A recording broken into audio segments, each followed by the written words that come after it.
Fun fact though, Munger is more than 4 times my age.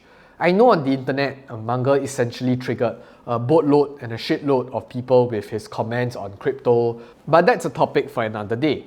So specifically though, I'll be weaving in some of the discussions that Munger had throughout the 1.5 to 2 hours meeting, and I'll be popping out in between to provide some of my own opinions and thoughts throughout this entire video. So with that, remember to smash the like button. If not, I'll be sad, and then my sadness might affect my longevity, and then I might not live as long as Munger. So on the first topic, regarding China being uninvestable. The next question comes from Tom Seymour. He writes in January, Jeff Gundlach was quoted, "China is uninvestable, in my opinion, at this point. I've never invested in China long or short. Why is that? I don't trust the data. I don't trust the relationship between the United States and China anymore. I think that investments in China could be confiscated. I think there's a risk of that," end quote. Obviously, with a significant percentage of the Daily Journal's marketable securities invested in BYD and Alibaba, you feel differently. Please explain why you are right. Well, of course, only the future knows who's going to be right. But China is a big modern nation. It's got this huge population and this huge modernity that's come in the last 30 years. And we invested some money in China because we could get more value in terms of the strength of the enterprise and the price of the security than we could get in the United States. Other people, including Sequoia, the leading venture capital firm in the United States, have made the same decision we have. But I'm sympathetic to Gundlach. If he's nervous, he doesn't have to join us. Different folks have different opinions. I feel about Russia the way he feels about China. I don't invest in Russia, so I can't criticize Gundlach's point of view. It's just I reached a different conclusion. Well, we did it for a very simple reason. We got more strength per dollar invested. In China, the companies we invest in are stronger relative to their competition and priced lower. That's why we're in China. So I think I'd just like to echo what Munger has to say with regards to deriving more value from the strength of the different enterprises of Chinese securities compared to the United States in this point in time. So I think this is the main area of contention many investors have on both sides of the aisle. One side can say that, hey, look at China, they have 3.5 times the population of the United States, while the other side can argue that they only have 1/6 of their GDP per capita. One can say that, hey, China is a big modern nation. The other side can say that it's such an oppressive state with no capacity to grow anymore due to the flight of the different talents. People can argue that the government crackdown is just a backward mentality while crushing capitalism. But the same can be argued that other so-called capitalistic countries aren't faring as well either, with the pure exploitation of stakeholders and the blatant disregard for its people. Essentially, they're just two sides of the same coin, depending on whose perspective you want to adopt and think from. So personally, I think it'll be a rather boring world if everyone agrees on the same point and everyone invests with the same mindset, because then there will be no inefficiencies in the market and there will be no mispricing to exploit. So therefore, the general rule of thumb, like I always reiterate, you should invest based on your own worldview and don't just do things based on how others are doing it. So on top of that, I believe that we have already evolved out of our primate belonging. So in hindsight though, it always looks so duh and so obvious. And it's exactly because of all this different narrative building and obfuscation that people are easily affected and easily distracted. Only time will tell, and you have to choose the hill that you want to die on. Next, Munger expounded on the worries of the VIE structure. I got lots and lots of questions on Alibaba. That was the one question that I received more than any other, so I'll dig a little deeper through some of these. Someone named Vishal Patel from Toronto wrote in and said that as a Daily Journal owner, do we own local shares of Alibaba? Does that actually give us legal ownership of that business, or do we have a variable interest, and is that the same? Net, what do we own? And I did get a series of questions related to that same sort of thought.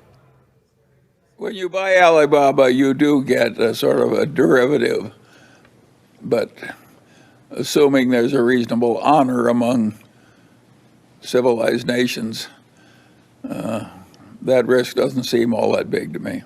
So I've already made a few videos with regards to the VIE. I'll definitely leave the link in the description box down below. So I think the more concerning factor, at least in the short term, is the delisting risk, rather than the invalidation of the entire VIE structure. So I understand that why it can be an extremely huge discounting and limiting factor to many investors, because they don't own the business via VIE. But if, and it's a big if by the way, if the Chinese government really pulls the plug and they essentially rug pull trillions and trillions dollars worth of assets in the worldwide arena, the ramifications are unthinkable. And if they were to really do something like that, I think we'll have a far trickier problem that the world have to deal with in the short term. Next, Munger was also asked if the Chinese government worries him.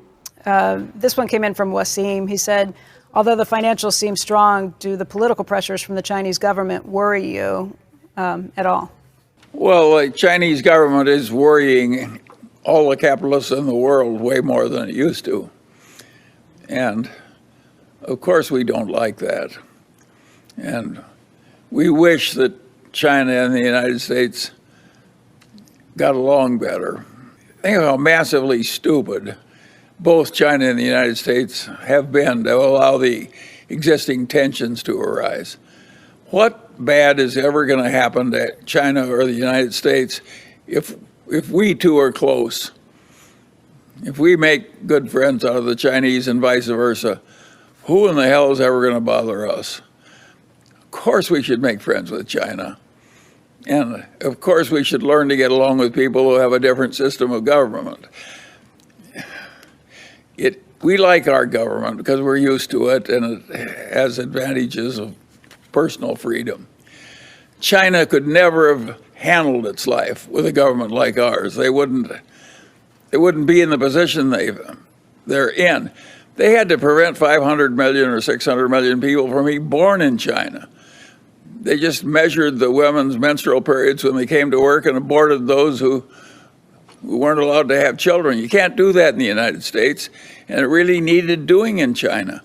And so they did what they had to do using their methods, and I don't think we should be criticizing China, which has terrible problems because they're not just like the United States. They do some things better than we do. They should like us and we should like them. So I think nothing is crazier than people who foment resentments on either side of that one. Likewise, I think it's a lie if we say that whatever the Chinese government have been doing over the last 15 months have zero impact in how we think, especially when most of us all have skin in the game. So I'm not a reporter or a commentator just running my mouth about Xinjiang or even about the Olympics. I have my net worth tied to what the CCP says and what the CCP does. That said though, I think a hint of empathy goes a long way. I always like to do this experiment with myself. Put yourself in the shoes of the government of today and try to role play what would you do if you are faced with the same situation and the same circumstances.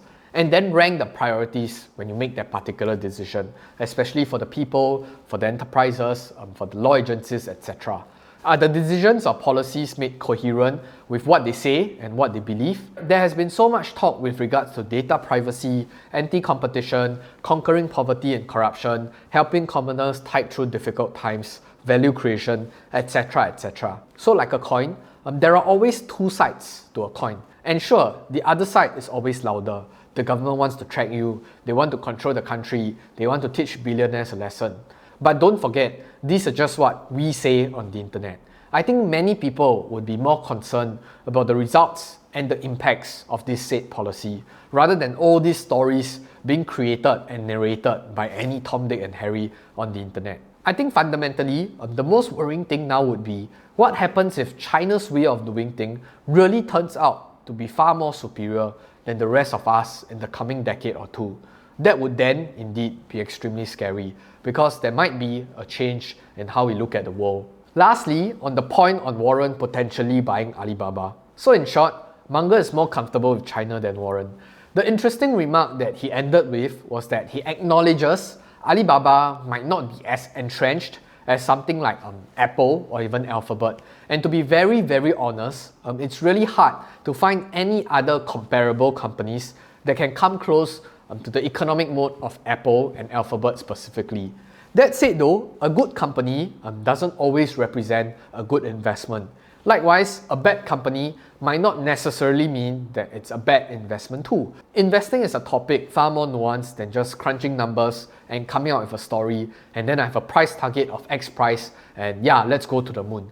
I think there are a lot of biases, personal views, projections, and circumstantial developments that affect your portfolio and more importantly on the underlying stock itself. So, rather than giving stock picks and looking at complicated charts like the Fibonacci, I would rather document my thought process as and when and get different opinions on the same topic. So with that, I hope you enjoyed your journey thus far. I'll see you in the next video, but more importantly, I'll see you on the moon.